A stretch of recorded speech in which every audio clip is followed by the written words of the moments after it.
ابھی اگر میں ذکر کرنے لگ جاؤں تو یہاں عرس تاج شریعہ ہی ہو جائے گا، لیکن میرا موضوع ہے حضور پاک کی محبت۔ میں آپ کو کہتا ہوں، مصر میں ایک ہمارے بہت بڑے استاد شیخ طٰہٰ حبیشی صاحب انتقال فرما گئے، ابھی سادات میں سے تھے۔ میں انہیں ہندوستان میں ان کے ساتھ آیا تھا بریلی شریف، حضرت سے ملاقات کی۔ وہ نابینا ہے لیکن جامعہ ازہر کے بہت بڑے استاد، 40 سے زیادہ کتابیں لکھی، جبکہ پیدائشی نابینا ہے، بہت بڑے عالم دین۔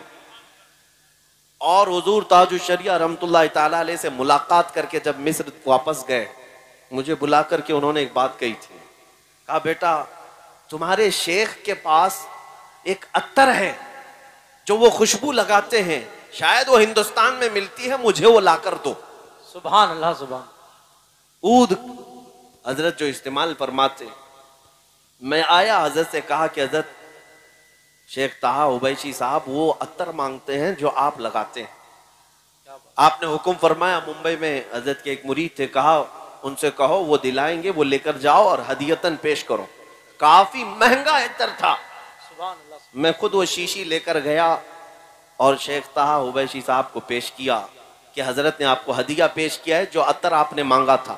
انہوں نے لگایا، خوشبو لگائی اور اس کے بعد کہا یہ وہ نہیں ہے جو مجھے چاہیے تھا، وہ کوئی اور عطر لگاتے ہیں۔ میں دوسری چھٹی میں پھر آیا، حضرت سے کہا کہ وہ کہہ رہے ہیں یہ عطر نہیں ہے، آپ کوئی اور عطر لگاتے ہیں۔ حضرت نے فرمایا ٹھیک ہے وہ بھی بھیجتے ہیں۔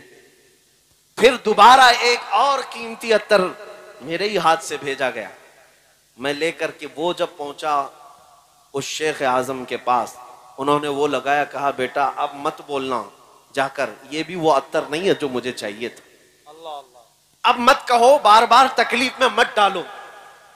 تو میں نے پوچھا کہ حضور بتائیں تو صحیح کیسی تھی وہ خوشبو، کیا ہے؟ انہوں نے بات کہی، اپنا واقعہ بتایا۔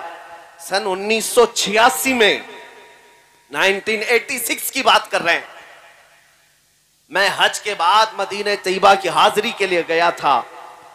شیخ نے فرمایا روضہ رسول کی حاضری کے وقت مجھے جالیوں کے اندر سے خوشبو آئی اور کافی دیر تک وہ خوشبو تھی۔ میں نے وہاں کے مقامی لوگوں سے پوچھا جو ذمہ دار ہے، اندر روضہ رسول پر جو خوشبو لگائی جاتی ہے یہ خوشبو کہاں سے آتی ہے؟ اس وقت لوگوں نے کہا تھا کہ یہ ہندوستان سے آتی ہے۔ واہ واہ، مجھے اس بات پر فخر ہے، میرے آقا کے روضے پر ہند سے خوشبو گئی۔ کیا بات ہے۔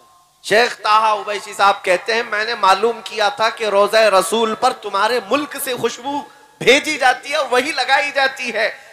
کتنے سال ہو گئے؟ سن 1986 سے لے کر میں 2010 کی بات کر رہا ہوں، 2010 کی بات، تقریباً 25 سال گزر گئے۔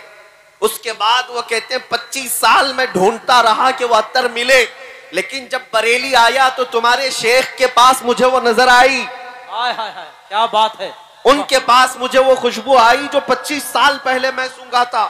میں چاہتا تھا کہ وہی خوشبو وہ مجھے بھیجیں۔ واہ واہ، اب مجھے سمجھ میں آیا کہ کچھ اور مانگ رہے ہیں۔ پھر ہم نے حضرت سے کہا ان کا واقعہ کہ وہ تقریباً 25 سال پہلے مدینہ طیبہ سے خوشبو سونگھے تھے اور ان کو وہ خوشبو آپ کے کپڑوں میں سمجھ میں آئی اور آپ کے پاس انہوں نے محسوس کی وہ خوشبو چاہتے ہیں۔ حضور تاج الشریعہ رحمۃ اللہ تعالی علیہ، یہ عاشقوں کی بات میں کر رہا ہوں میرے عزیزوں۔ انہوں نے مسکرا کر کے کہا جاؤ پھر اب وہ کسی بازار میں نہیں ملے گی، حضرت سے کہہ دینا۔ نعرے تکبیر، نعرے رسالت، شہید اعظم کانفرنس، مسلک اعلی حضرت۔ واپس جاؤ اور کہہ دو اب وہ کسی بازار میں نہیں ملے گی۔ یہ کچھ راز کی باتیں ہیں جو افشا نہیں کیے جاتے ہیں میرے عزیزوں۔ یہ جو خوشبوئیں تھیں یہ بازاروں سے ملنے والی خوشبوئیں نہیں، یہ میرے مصطفیٰ کے عشق کی خوشبو ہے، محبت مصطفیٰ کی خوشبو ہیں۔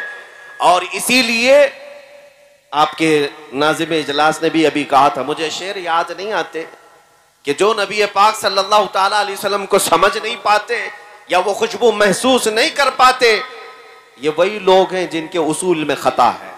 حضور پاک صلی اللہ علیہ وسلم کی شان میں توہین کرنے والے.